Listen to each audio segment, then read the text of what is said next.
Octanage Podcast, sua dose semanal de inspiração para empreender. Com você, time Octanage, Vinícius Faquineto e André Piazza. Eu sou o André Piazza e esse é o Octanage, combustível para empreender. Eu sou o host desse podcast junto com o Vinícius Faquineto. A Paola Tocunduva foi a nossa entrevistada no episódio E047 do Octanage, disponível em octanage.com/E047. No dia de hoje, eu convido a Paola para a gente falar sobre a fórmula do sucesso. 10 competências para ser bem-sucedida nos negócios. A Paola é coach adepta à prática de responsabilidade pessoal, palestrante e empreendedora. Administradora e pós-graduada na FGV em Finanças e Marketing. Foi apresentadora do programa Alma do Negócio, instrutora do Empretec e professora da Fundação Dom Cabral. Foi também finalista do Prêmio Women Business Award 2008 e Prêmio Mulher de Negócio 2009 do Sebrae. Paola Tocunduva, seja muito bem-vinda. Obrigada, André. Fico feliz de estar aqui com vocês. Vamos falar então um pouquinho sobre essas competências do empreendedor de sucesso e o que um empreendedor precisa fazer para chegar nos resultados que ele quer. Fico feliz em estar aqui de novo com vocês. O prazer é todo nosso, Paula, em te receber. A gente conversou, além do episódio E047 do Octanage, a gente fez uma live no Instagram justamente sobre esse tema. E é um assunto tão curioso e um assunto com tanto potencial de dar qualidade para o trabalho que as pessoas estão desenvolvendo, que vale muito a pena a gente deixar registrado aqui no Octanage. Por isso o convite para retornar e dividir com a nossa audiência aqui do Octanage essa fórmula de sucesso com as pessoas. Muito bom. Vamos lá, André. Espero que realmente esse podcast possa contribuir e fazer a diferença para que cada empreendedor entenda qual que é o ajuste, porque o que eu acho mais importante é que, segundo a pesquisa desse professor de Harvard, que fez o mapeamento dessas competências, apenas 2% dos empreendedores têm de forma natural a prática dessas 10 competências, sem precisar pensar nem nada, eles praticam diariamente essas competências. Os outros 98%, da qual eu faço parte, a gente pratica uma parte dessas competências, mas algumas a gente não consegue praticar de forma natural. E o que eu acho mais bacana é que a gente pode desenvolver essas competências. Então é isso que é a proposta e eu espero que a gente consiga nesse podcast, vamos dizer assim, de alguma forma ampliar a visão de cada empreendedor para que eles entendam quais são as competências que precisam trabalhar melhor. De fato, o trabalho do professor David McClelland, no qual é baseado esse trabalho que você fez de curadoria e de preparar essa lista, é fascinante em relação a essas competências. Quando você mencionou no podcast, eu fui pesquisar, eu até consegui achar o paper original do professor David e coloquei inclusive lá no octanage.com/E047 um resumo com essas habilidades. Mas realmente a forma como você coloca e desdobra isso através de exemplos e de implicações deixa a conversa muito mais interessante do que aquilo que está escrito no papel. Então eu estou super curioso para explorar contigo hoje e eu estou bem confiante de que quem está escutando hoje a gente falar sobre essas 10 competências vai escutar e isso vai fazer a diferença para cada pessoa individualmente e aí para a grande nação empreendedora em língua portuguesa também, quando o pessoal realmente colocar em prática essas coisas e como você falou, é algo que pode ser aprendido e desenvolvido. Nós, em geral, não somos naturais nessas competências, mas é algo que a gente consegue desenvolver. Então vamos desenvolver hoje com a Paola, não é mesmo? Bora lá, vamos lá. Paola, como é que você descobriu? Começa contando pra gente como você descobriu e entrou em contato com essas competências do professor David McClelland. Olha, muitos anos atrás, na verdade já são quase 20 anos, um amigo me falou que tinha feito um curso desenvolvido pela ONU, baseada nessa pesquisa.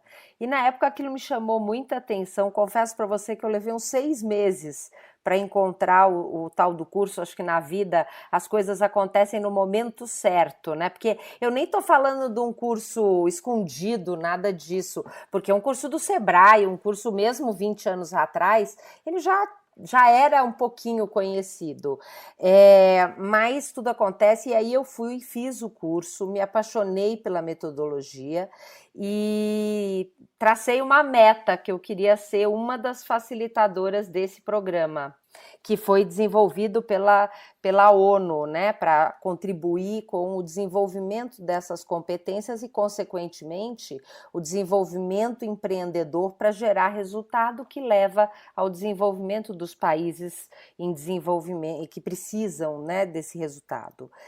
E aí um ano depois, eu fui convidada a fazer parte dessa equipe e aí já fazem 15 anos que eu trabalho com essa metodologia. Inclusive no ano passado tive lá na United Nations em Genebra, no Fórum Mundial, para falar um pouco sobre o impacto dessa metodologia na minha vida e o sucesso que essa metodologia tem feito no Brasil, né? E realmente eu acompanho muitos empreendedores e posso garantir para vocês que isso faz toda a diferença. Exatamente.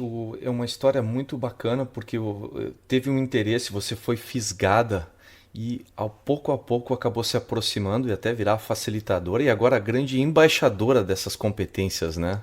Então, Eu realmente, e na verdade eu me apaixonei por essas competências porque eu entendi e eu vivi a diferença que elas fizeram na minha vida, entende? Quando eu aprendi essas competências, passou como um filme na minha cabeça de toda a minha vida empreendedora e o quanto aquelas que já eram os meus pontos fortes tinham me ajudado a chegar até ali onde eu estava. E, por outro lado, o quanto que aquelas que eram os meus pontos fracos é que impediam para que eu chegasse nos resultados que eu realmente sonhava. E aí eu consegui fazer, vamos dizer assim, ajustar esse gap e desenvolver essas competências e começar a praticá-las de forma consciente. Agora eu falo para vocês, André, isso é um desenvolvimento contínuo. São quase 20 anos que eu conheço essa metodologia e que eu diariamente estou trabalhando e tenho que tomar consciência, principalmente daquelas que são meus pontos fracos, porque tá certo que é óbvio, conforme a gente vai praticando, é que nem musculação. Se você faz a musculação, o seu músculo vai ficando forte. Agora, separa um mês, você já sente diferença. Então, a gente tem que estar sempre praticando. E uma das coisas que eu vejo, né, para a gente começar a falar das 10 competências, a primeira delas, que para mim é o carro-chefe que impulsiona todas as outras, é o estabelecimento de metas. André, eu fico assim impressionada até hoje em perceber a nossa dificuldade de estabelecer meta. E eu sinto que hoje, morando nos Estados Unidos, eu acho que culturalmente para nós é ainda mais difícil. Eu não sei se é porque o americano, primeiro, é criado com uma religião mais anglo-saxônica, menos pesada do que a católica, né? E se também, acho que no fundo é uma soma de tudo isso, a questão da educação, as escolas, a metodologia de ensino nas escolas, eles desde pequenos são incentivados a pensar em visão de futuro, em meta e tudo mais. E nós brasileiros não temos isso na nossa cultura, então se eu não sei, como mãe, eu não incentivo meus filhos a fazer. Na escola, não vejo, estudei em escola brasileira e ninguém nunca me falou sobre estabelecimento de metas. Então, hoje faço um trabalho como coach de negócio. Um dos pilares mais importantes no processo de coaching é estabelecer uma visão de futuro e uma meta de médio e curto prazo alinhada com essa visão de futuro. E eu percebo a dificuldade dos meus clientes em conseguir se libertar, porque estabelecer uma visão de futuro, estabelecer uma meta, você tem que se libertar um pouco do presente e do passado, se permitir sonhar e acreditar que isso é possível. Porque se você não tiver essa capacidade de fazer, você fica bloqueado e não consegue nem escrever e estabelecer essa meta de futuro, sabe? Então, eu acho que esse é um exercício realmente muito importante para os empreendedores. Eu escuto muito. Assim, a pessoa fala assim, não, mas eu agora não consigo estabelecer uma meta. Eu preciso ter algumas decisões e algumas soluções na minha vida para depois estabelecer meta. E, meu Deus, eu fico desesperada, porque é o contrário. A mágica das pessoas de sucesso, elas primeiro enxergam aquilo que elas querem alcançar. E depois, até tem um componente, acho que tem um componente de trabalho, dedicação, esforço, razão, e tem um componente mágico quando você tem clareza do que você quer, que as coisas começam a acontecer do jeito que você quer. Quando eu fico esperando a minha vida encaminhar para depois pensar numa meta, é como se eu entregasse a rédea da minha vida ao acaso. E, infelizmente, as pessoas não conseguem entender o poder dessa mudança, sabe, André? Então, acho que esse é hoje, atualmente, um dos meus maiores desafios é como que eu posso fazer para ajudar as pessoas a entender que primeiro eu estabeleço a meta, depois as coisas na minha vida se ajustam e não ao contrário. Mas vamos lá, tô trabalhando muito em várias metodologias para contribuir com os empreendedores, porque realmente acredito que a competência de estabelecer metas, e aí ter visão de longo prazo clara e específica, ter uma meta com um forte significado pessoal, essa visão do futuro ela tem que te emocionar. E você tem que ter uma meta de curto prazo mensurável, tem que ter um número para alcançar, senão você não vai alcançar. Uma das coisas que eu acho mais importantes, sonho e meta é a mesma coisa? Não, claro que não. Sonho e meta são coisas diferentes. Eu costumo dizer que sonho é a semente da meta. Sonho é super importante e, infelizmente, nessa vida maluca que a gente vive, a gente vai sufocando os nossos sonhos. Desde a escola, os professores já ficam o tempo inteiro, não pode fazer isso, não pode fazer aquilo, e fica sufocando os sonhos. Então, sonho é importante, é a semente da meta, a gente precisa deixar esses sonhos aflorarem, mas transformar um sonho em meta é um trabalho, como uma musculação, é um exercício consciente que você precisa fazer. Senão, você vai passar a vida inteira sonhando e não vai chegar lá, entendeu? Então, acho que isso é uma coisa tão importante. Quantas pessoas a gente não conhece que passam a vida inteira tendo sonhos e não realizam. Por quê? Porque não transformaram o sonho em meta. E aí talvez vocês estejam se perguntando, né? Como transformar um sonho em meta? Fala. Esse é o poder da intencionalidade, que é justamente o que vai ajudar a pessoa a transformar aquilo que ela aspira, que na maior parte das vezes é algo natural, é algo que nos vem de forma natural, que acontece pra gente. A intencionalidade nos ajuda a colocar isso de forma como uma meta. E as coisas, como você falou, no momento que você cria uma meta e começa a trabalhar naquela direção, as coisas começam a afinar. Como diz o ditado, o universo conspira ao nosso favor. Então eu vejo muito disso pessoalmente, como você falou, é algo que a gente precisa exercitar diariamente, como se fosse um músculo, a intencionalidade. Estabelecer metas claras, pequenas, médias, grandes, a curto, a longo prazo, e justamente correr atrás disso, e se dedicar e se entregar para esse compromisso que você assumiu consigo mesmo. Eu vejo muito disso na minha vida, Paulo, é por aí? É exatamente isso. Eu gosto muito, André, da metodologia do SMART, para nos ajudar como um guia para transformar esse sonho, colocando essa intenção e alcançando a meta. Então, o que é o SMART? SMART vem da palavra esperto em inglês, o S de specific, né, específico. O que é uma meta específica? Eu quero uma casa nova. Isso não é específico. Específico é, eu quero uma casa de 500 metros quadrados no bairro dos Jardins, em São Paulo. A casa vai ter 4 suítes, uma piscina, um gazebo com churrasqueira, uma sala ampla, uma cozinha gourmet. Você entendeu? Então, são todos esses detalhes que tem que estar nesse S de específico. Se eu vou falar da minha empresa, eu quero que a minha empresa, em dezembro de 2019, esteja atendendo clientes desse perfil, com tantos colaboradores, que ela tenha um crescimento da ordem de 10% esse ano, e que a gente consiga fazer o lançamento de um novo produto que vai inovar, revolucionar e nos ajudar a alcançar esse aumento de faturamento. Então, o específico é todos esses detalhes. Posso até descrever do meu escritório. Então, nós vamos estar trabalhando num escritório com 200 metros quadrados, com 5 funcionários, assim, dessa. Então, esse é o S. A pessoa, se você contar isso para alguém que está sentado do seu lado, ela tem que enxergar uma foto. Acho que esse é um bom parâmetro para te ajudar se o seu específico tá bom. Chama alguém que não sabe do que você está falando, lê o que você escreveu e pergunta para ela o que ela entende, o que ela consegue enxergar, que foto ela consegue ver a partir disso.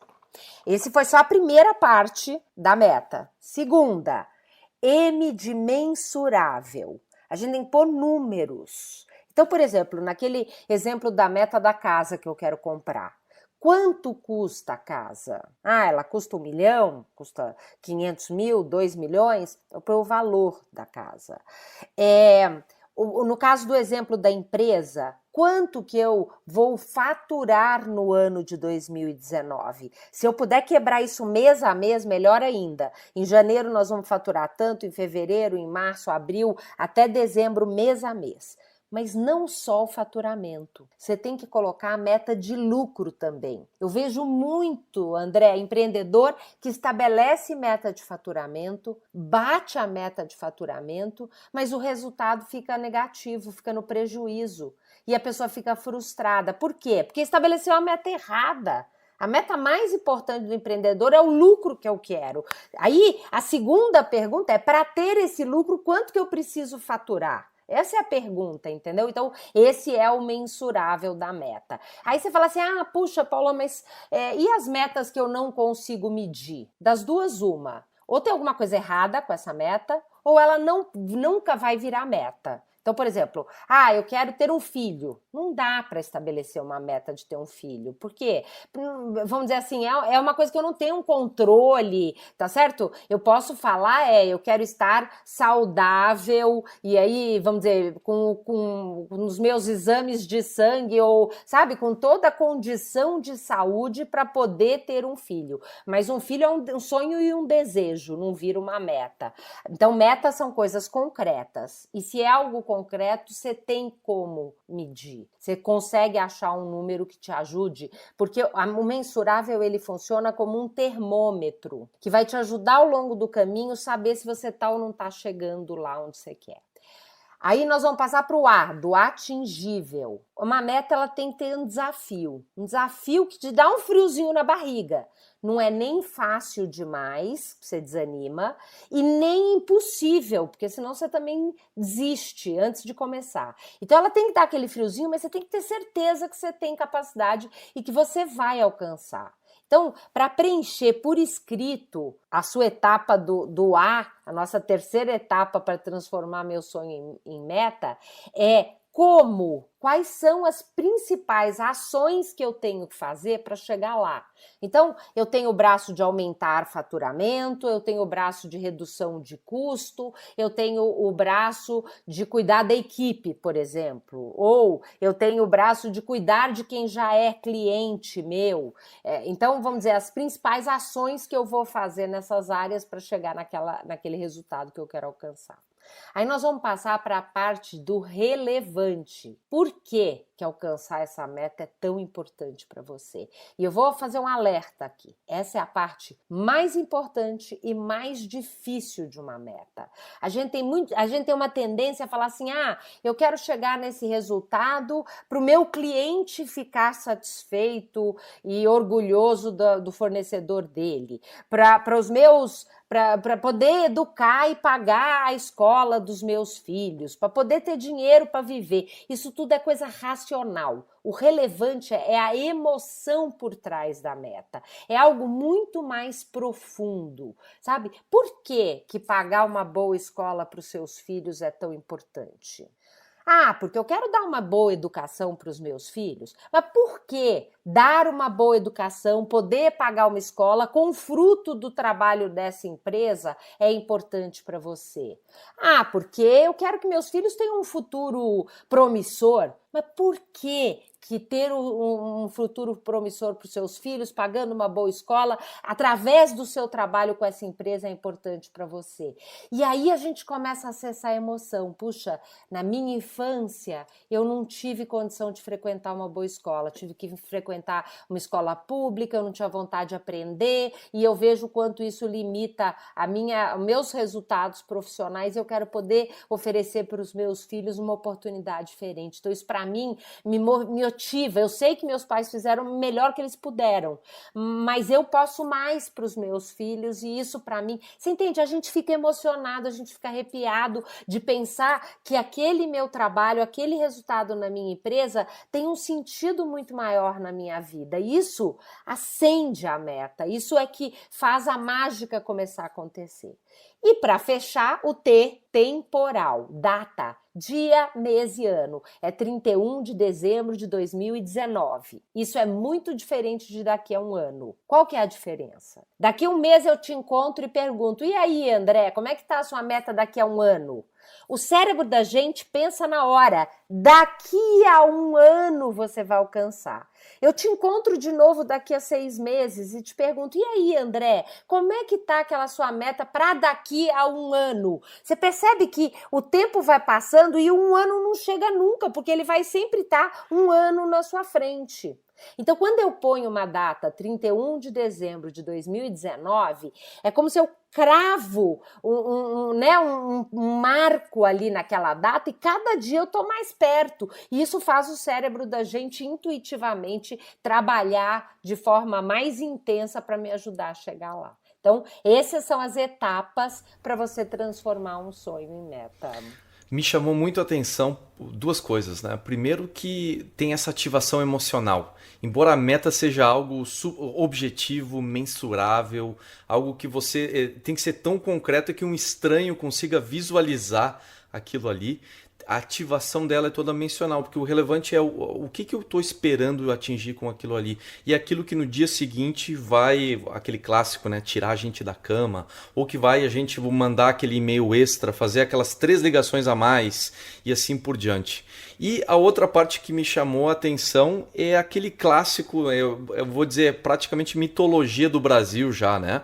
Não vamos estabelecer uma meta, mas quando a gente atingir a meta nessa linha temporal móvel, a gente vai dobrar a meta. Então o SMART é a inversão disso aí tudo, né? É sim estabelecer uma meta mensurável, com um tempo para atingir. E quando atingir a meta, vai ficar mais feliz ainda porque está desdobrando em valor emocional, que é aquilo que nos move, que nos movimenta, que nos ativa, né? Então, aprendi muito contigo aí já de cara nessa primeira competência, Paula. E eu acho que essa é a grande diferença, né, André? Quando eu estabeleço primeiro a meta, eu começo a canalizar todos os meus esforços na direção que eu quero. E aí, os resultados na minha vida começam a se alinhar com aquilo que eu quero. Quando eu não estabeleço a meta primeiro, fico esperando as coisas na minha vida se ajustarem, a vida vai definir o que ela quer e não o que eu quero. E aí depois eu não sei por que eu fico frustrado que eu não chego aonde eu quero. Claro, você está soltando a rédea, você não está definindo claramente. Então essa é a mágica, é uma mágica. Mas para conseguir fazer isso, você precisa, primeiro acreditar que é possível.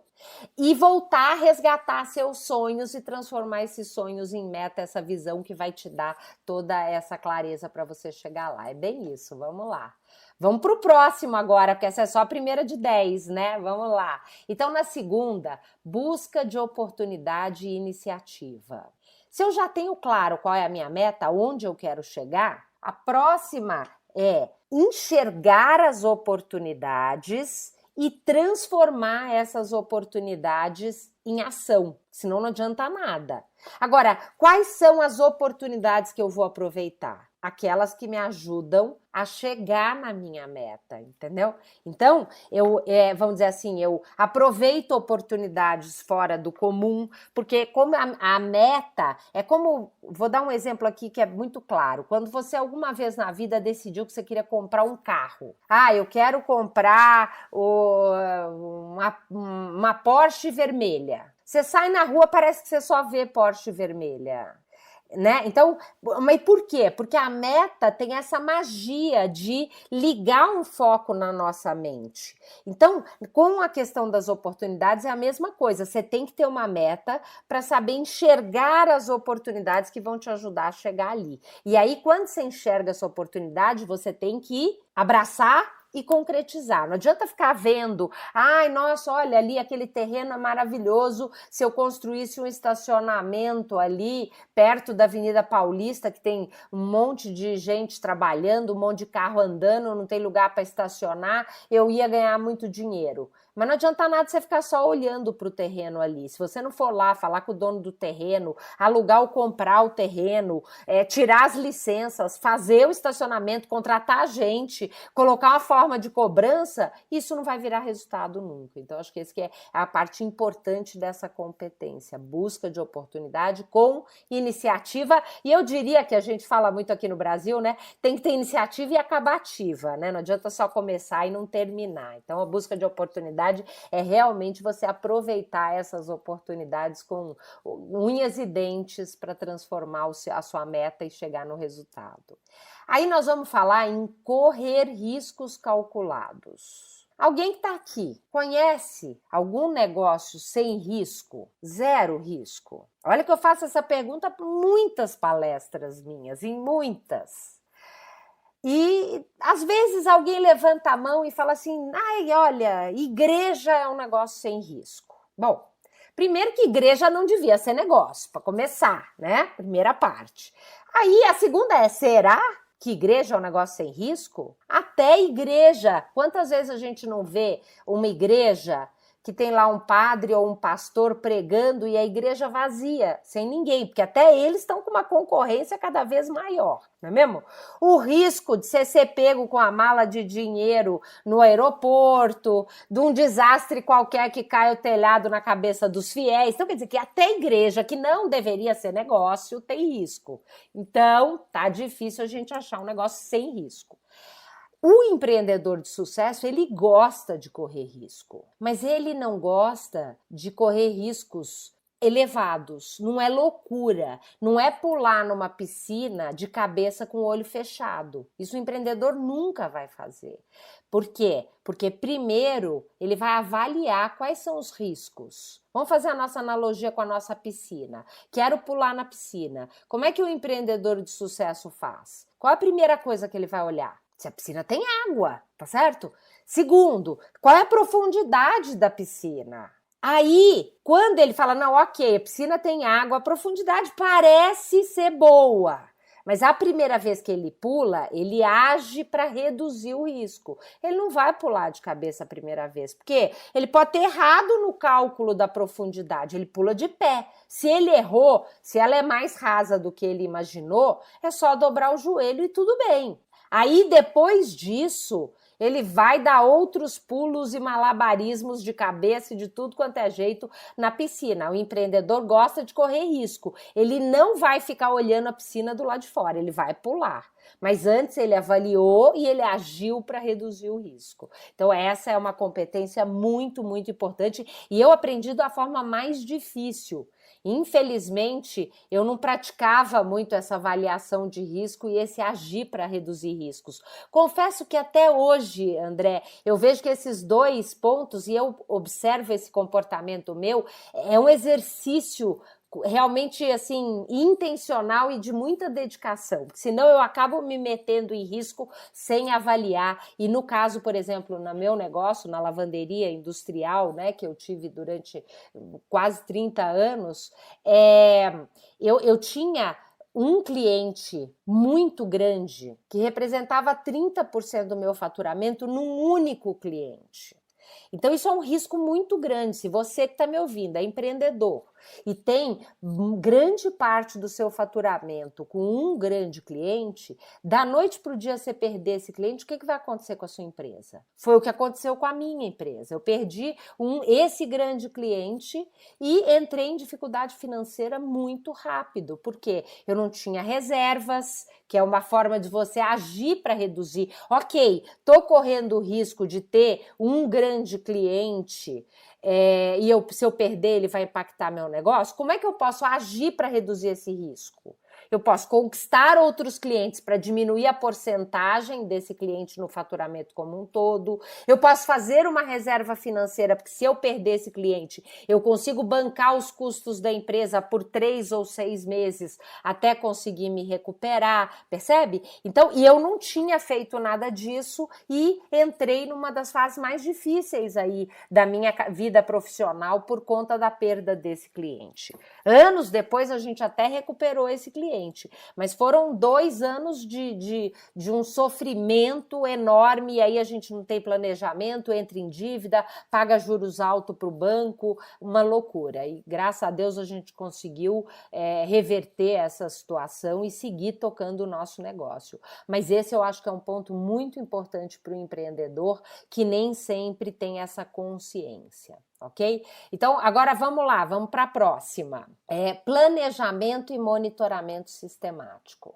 Então, o que é o planejamento? É o caminho por onde eu vou passar, é o que eu tenho que fazer, quais são os passos que eu tenho que fazer para chegar onde? Para chegar na minha meta. Então, se você não tem meta, não dá para fazer planejamento. Eu vejo um monte de gente querendo abrir uma empresa e começa falando assim, não, eu preciso fazer um planejamento. Não, primeiro você precisa estabelecer uma meta para a inauguração da empresa, uma meta para o primeiro ano de funcionamento da empresa, depois você faz o planejamento. E aí definir todos os pontos. Eu gosto muito do Canvas. Acho que Canvas te ajuda a avaliar modelo de negócio. Mas, na minha opinião, Canvas não substitui plano de negócio, ok? São coisas distintas. O Canvas te ajuda a avaliar o modelo de negócio ideal para você chegar na meta e no resultado que você quer. Depois disso, você tem que desdobrar isso num plano de ação.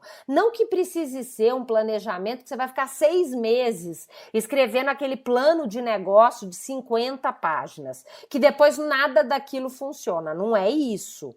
Mas você tem que fazer uma avaliação dos concorrentes, dos clientes, dos fornecedores, da situação do mercado, os custos envolvidos com a operação do seu negócio, qual é a melhor localização, como que você vai divulgar o seu negócio. Você tem que realmente ter uma ideia e um bom plano de negócio pode caber em 5 páginas. E isso vai te dar o caminho, inclusive você pode desdobrar num plano de ação. Quais são as ações, as atividades específicas que eu tenho que fazer, quem é responsável por cada uma dessas atividades e qual é o prazo de execução de cada uma delas, ok? Maravilha! Então, falamos de planejamento. E aí vem o monitoramento sistemático.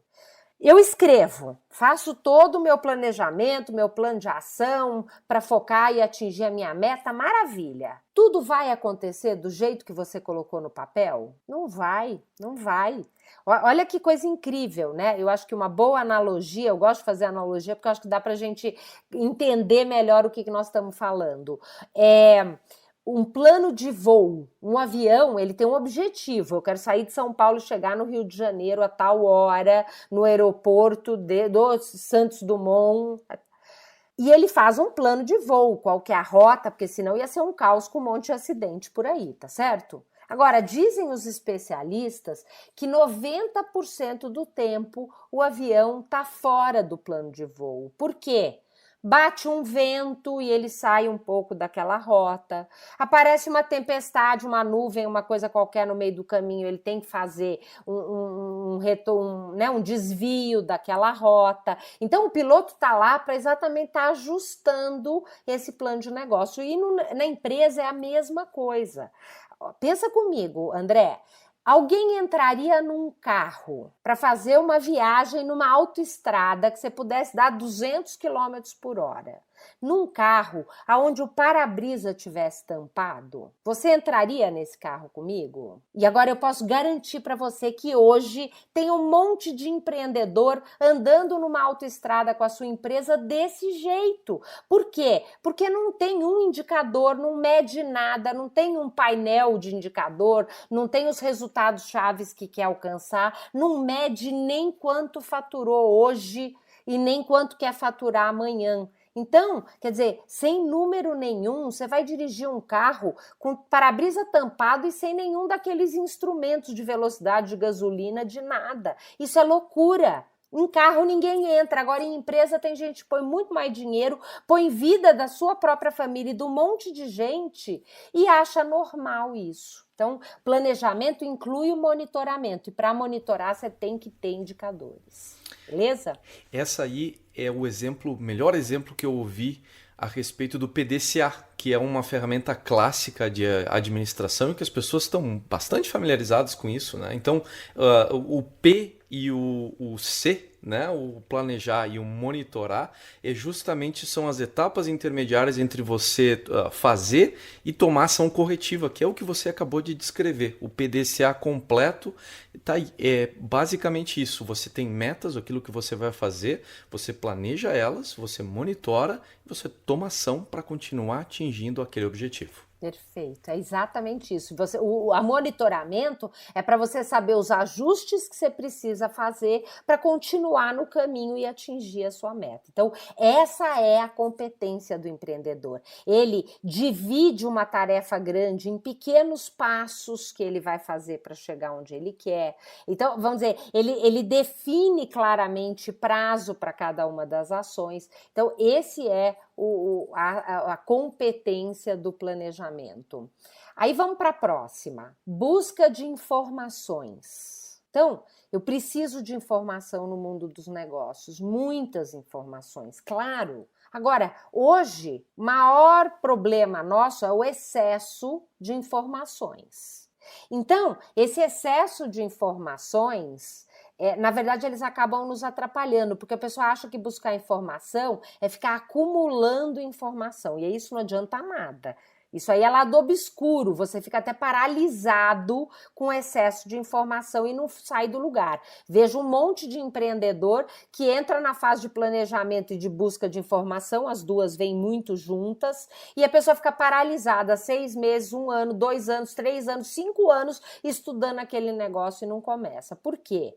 Porque a grande questão é, eu tenho que focar nas informações que vão me ajudar a chegar na minha meta. Eu uso essas informações no plano, o resto eu esqueço. Não adianta nada você ir para uma feira de negócio, uma feira do seu segmento, entrar na feira com um monte de sacola, sair recolhendo folheto de tudo quanto é stand que talvez você nunca na vida vai precisar, você tá pegando folheto, carregando, aí chega em casa, guarda no armário e não usa aquela informação para nada. E tem gente que passa um dia inteiro numa feira e não faz nada com aquelas informações. Você perdeu um dia da sua vida. Você vai para uma feira, você tem um objetivo claro. Eu quero comprar um determinado equipamento, eu quero conquistar um fornecedor, eu quero alcançar um potencial cliente. Você chega com esse foco, você vai dar uma olhada em tudo, claro, é bom, mas você não sai pegando folheto e gastando tempo à toa. Você vai naqueles estandes que são mais importantes para você atingir sua meta. Então, a competência de buscar informações é sim consultar especialistas, é sim buscar informação de concorrentes, fornecedores, clientes, mas que vão te ajudar e por isso para funcionar e para gerar resultado para aquilo que você precisa. Aprender cada detalhe, como é que vende, sabe? Quer dizer, você faz um curso e você põe esse curso em prática, cria um funil de vendas, uma sequência de e-mails automáticas, faz um processo na área comercial, na área de vendas, que vai gerar resultado. E isso, às vezes, fazer uma visita numa empresa que tem isso funcionando, te ajuda a entender como que você vai pôr em prática na sua. Então, buscar informação tem que ser focado e aplicada, ok? Então, vamos lá, vamos para a próxima. Exigência de qualidade e eficiência. Um produto ou um serviço tem que ter qualidade. Isso é mínimo para você se estabelecer no mundo de hoje. Agora eu pergunto para você, qual é a qualidade? Tem que ser um produto perfeito, impecável? Vamos fazer de novo? Vamos pensar num exemplo? Vamos montar um café na rodoviária do Tietê, em São Paulo, uma das maiores rodoviárias do Brasil. O que vocês acham da ideia da gente montar um Starbucks ou um Otávio Café na rodoviária do Tietê? Sai aquele expresso que custa quanto que deve estar custando? Uns R$8 um expresso, não sei, faz tempo que eu não compro um expresso aí, mas R$8. Aquela fila do Starbucks, que depois que você passa no caixa, ele leva mais 5 a 10 minutos para o seu café sair lá na frente. Vai resolver isso? Não. E agora não é qualidade máxima, é o melhor café, é dos melhores. Nós estamos falando aí de cafés incríveis, eles trazem café do mundo inteiro, tirado em máquina, super, hiper. Mas por que não é bom? Porque para o público que anda na rodoviária do Tietê, eles querem um café rápido e barato. Então, não precisa ter aquela máquina de expresso que fica tirando um a um e que leva um tempo danado. Pode ser aquela velha que as padarias tinham, que mantém o café quente, desde que seja um pó de boa qualidade e que tenha lá os padrões de quanto tempo esse café pode ficar naquela torre.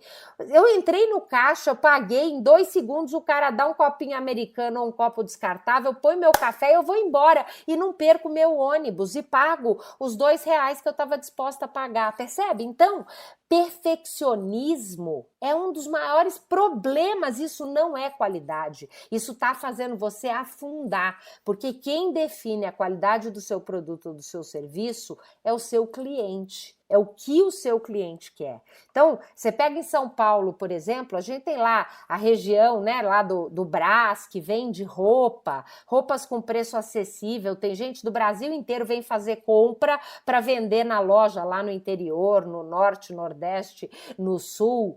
Adianta a gente montar a loja da Louis Vuitton lá naquela rua, lá no Brás? Percebe? Não adianta. Então, a qualidade, ela tem que estar atrelada com o seu cliente. Agora, também, não adianta pegar o lojão do Brás e montar uma loja dela na Oscar Freire, que estão todas as lojas chique e que as mulheres que gostam de pagar uma fortuna numa bolsa, que podem comprar uma roupa, não vou questionar, eu tenho certeza que é uma qualidade maravilhosa, é uma roupa que vai durar a vida inteira, tem uma marca que dá status para as pessoas e tudo mais, mas o lojão do Brás na Oscar Freire vai morrer de fome, assim como a Louis Vuitton lá no Brás também vai morrer de fome. Então a qualidade tem que estar atrelada.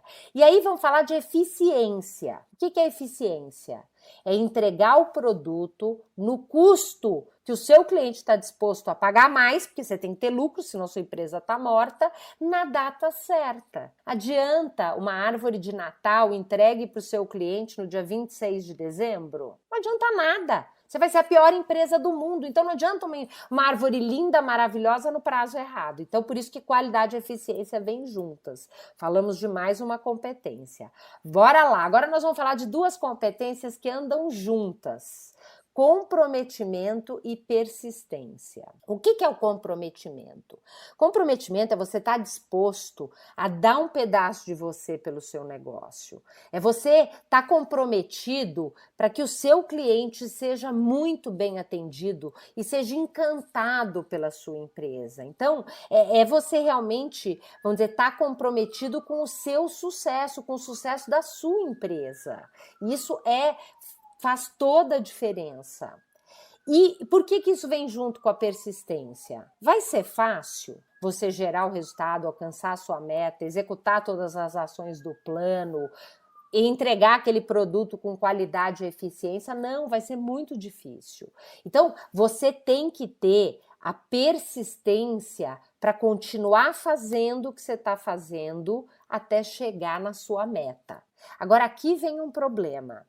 Persistência e teimosia. Qual que é a diferença entre persistência e teimosia? Você que está aí nos ouvindo, o que você acha? Você acha que é a mesma coisa? Eu tenho uma sugestão em relação a essa diferença, né? Eu acho que a teimosia é quando você tem sinais de que as coisas precisam ser diferentes e você toma a decisão de insistir num plano de ação errado. Eu acho que a teimosia está ali e essa aí não é totalmente diferente da persistência, que é insistir quando você está indo na trajetória, mas os resultados ainda não estão vindo. A teimosia é quando você tem sinais opostos bem claros e você insiste no erro.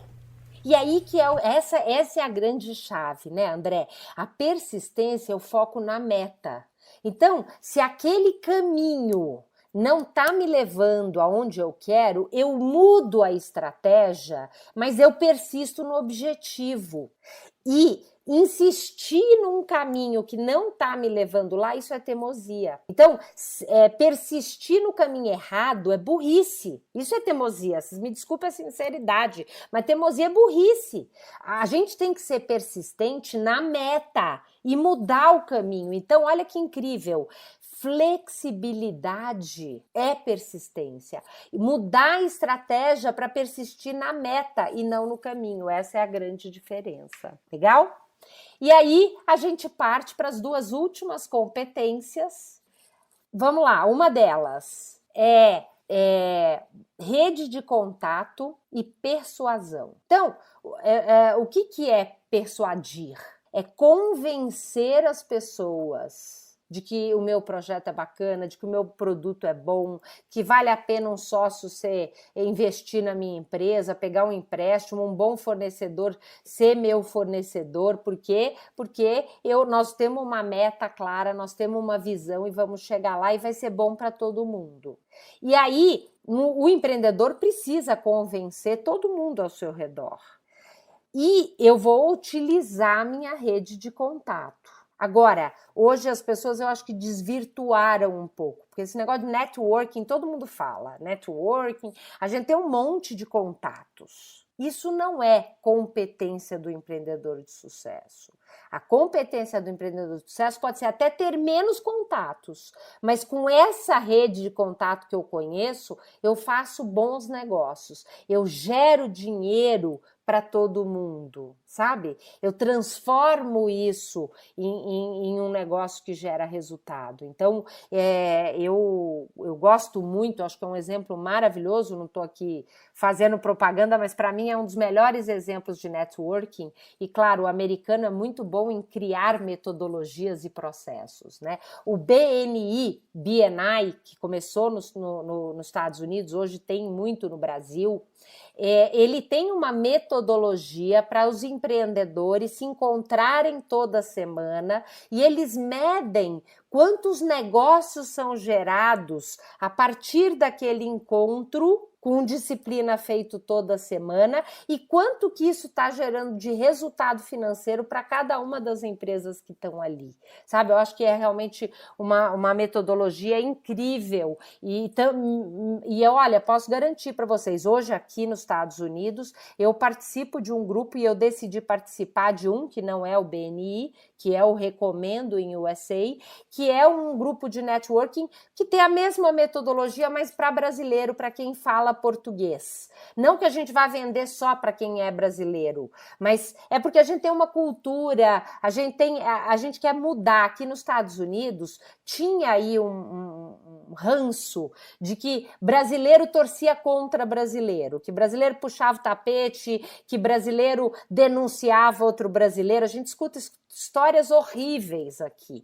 E esse grupo de networking está mostrando que, na verdade, o brasileiro tem toda a força e o potencial para se unir e gerar grandes negócios e bons negócios para todo mundo, um indicando para o outro e fazendo negócios. Então, eu falo para vocês que uma metodologia de rede de contato eficiente gera negócios incríveis, e essa é a competência do empreendedor de sucesso. E para a gente fechar as nossas 10 competências do empreendedor de sucesso, a gente fala da independência e autoconfiança. E aí a gente tem uns pontos importantes, porque, primeiro, o que é autoconfiança? Será que isso daí tem alguma coisa a ver com autoajuda? Da onde vem essa história? A pessoa tem que acreditar nela mesma. E aí que eu acho que é a beleza dessa metodologia, porque ele tangibiliza essa autoconfiança em algo muito concreto. Como que você constrói a sua autoconfiança? Acreditar em você, ter essa coisa de realmente saber que você vai chegar lá. A partir da prática das outras 9 competências.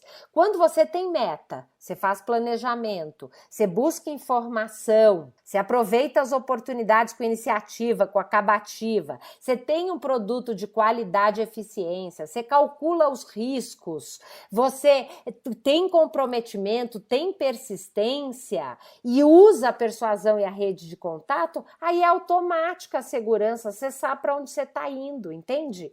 Então, acho que essa é uma das partes mais encantadoras dessa metodologia, que a gente dá o mapa. Você quer ter autoconfiança? Então começa praticando as outras 9, que a autoconfiança vai ser um resultado disso. E aí você vai estar seguro, porque não é se achar e não estar fazendo nada disso.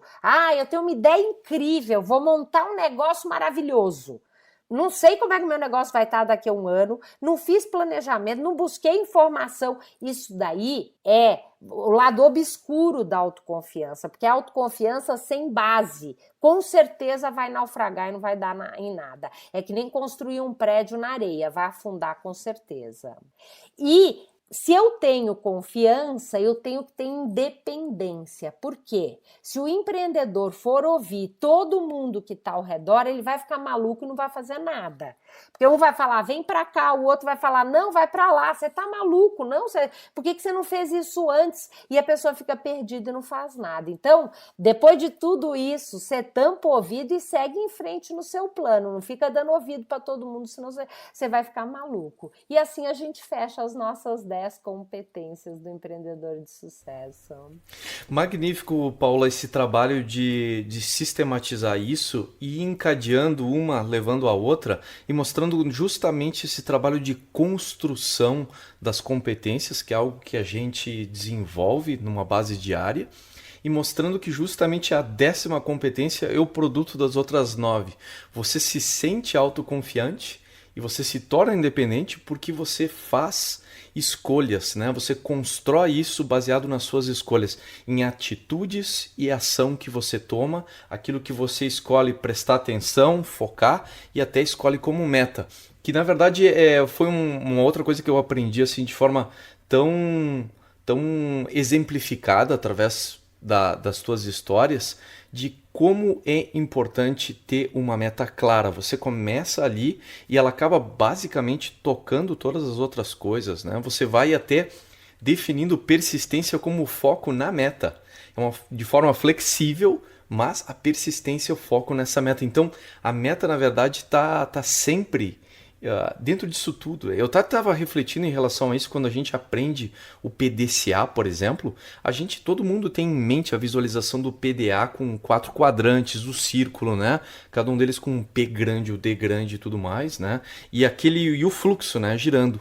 Mas pouca gente se dá conta, eu acabei de me dar conta disso agora, que aquilo ali tudo é permeado pela meta. Você não pode fazer um PDCA se você não tiver metas claras. Ou se a meta de você mudou, a sua meta mudou, você tem que mudar o seu PDCA. É um Não, novo PDCA. você deu até um insight, né, André? Eu acho que a gente devia fazer uma roda do PDCA e bem no meio a gente devia colocar uma meta. Porque aí, vamos dizer, aquela meta é o eixo que faz aquele PDCA, ele tem que girar naquela direção, né? Eu acho que ficaria mais poderoso aí ajudar a gente a entender a importância dessa meta. Por isso que achei que valia a pena a gente fazer um trabalho aqui, dedicamos, né, 50% do nosso tempo aqui nesse podcast para a meta, que é o mais importante, que é o que vai dar sentido e viabilizar a prática de todas as outras. E para fechar, eu quero propor um exercício para você que está aqui nos ouvindo. Você liste essas 10 competências e você faça uma reflexão, uma autoavaliação.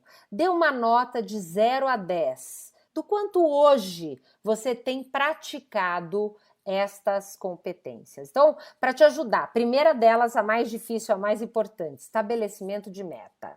Você tem a sua meta para daqui a 2 anos na sua empresa por escrito, com o SMART completo, ok? Só vale 10 para essa competência se a sua meta estiver escrita no formato do SMART daqui a 2 anos. Melhor ainda se tiver também uma visão para a sua vida daqui a 10 anos. Aí você ganha 10. Se não tem isso, você vai diminuindo essa nota, tendendo aí a chegar no 0, se você nem nunca parou para pensar nisso. E aí assim você pode ouvir novamente esse podcast, pensando em cada uma delas, uma folha do seu lado, colocando essa nota de 0 a 10. Esse é o primeiro passo. Aí você vai ver as 3 competências que você é mais fraco e você vai se propor hoje fazer algo de forma consciente e esforçada para colocar em prática essa competência. Tal. Nesse exercício de autoavaliação, aproveito e vou fazer uma recapitulação então das 10 competências, vou falar elas, e aí o pessoal que estiver nos escutando consegue tomar nota e consegue a partir disso fazer esse trabalho de autoavaliação. Então, estabelecer metas de curto e médio prazo. Segundo, buscar oportunidades e tomar iniciativa. Terceiro, correr riscos calculados. Quarto, planejamento e monitoramento sistemático. 5, busca de informações. 6, exigência de qualidade e eficiência. 7, comprometimento.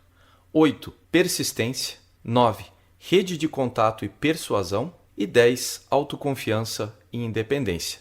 Essas são as 10 competências que a Paola colocou de forma brilhante hoje aqui no Octanage. Muito bom, fico feliz, André, ótima delícia aí sempre o nosso papo, espero que tenha contribuído e vou adorar receber mensagens de vocês, comentários, perguntas, tô nas redes sociais, Instagram, Facebook, adoro receber mensagens, respondo pessoalmente cada uma das mensagens. Se você quiser conhecer o meu trabalho como Business Coach, eu atendo hoje pela internet empreendedores no mundo inteiro.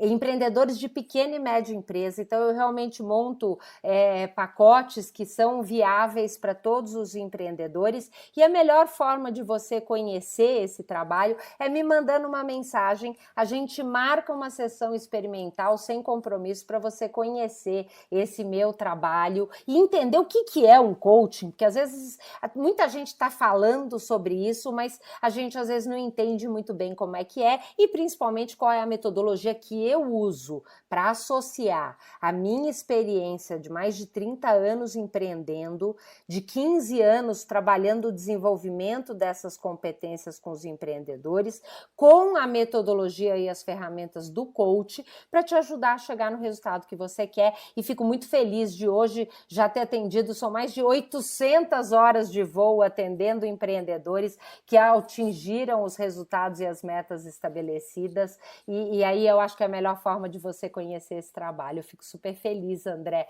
pela oportunidade de estar aqui falando com a sua audiência. Uma delícia ter essa oportunidade.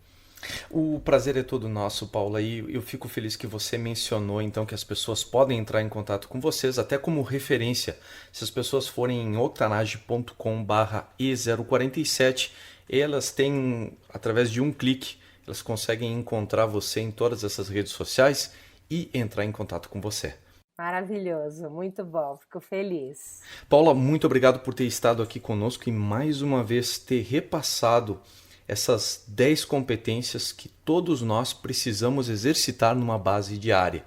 Obrigado pela tua colaboração e estou curioso por saber dos resultados que isso vai trazer para a nossa audiência no Octanage. Manda uma mensagem para a gente através do WhatsApp. octanage.com/WhatsApp, você consegue mandar uma mensagem diretamente para nós e contar dos resultados ou da experiência que você está tendo ao exercitar essas 10 competências. Paulo, mais uma vez, muito obrigado por ter estado aqui conosco. Imagina, eu que agradeço, André. Um abração para todos e muito sucesso. Time Octanage, até a próxima. Octanage Podcast, sua dose semanal de inspiração para empreender.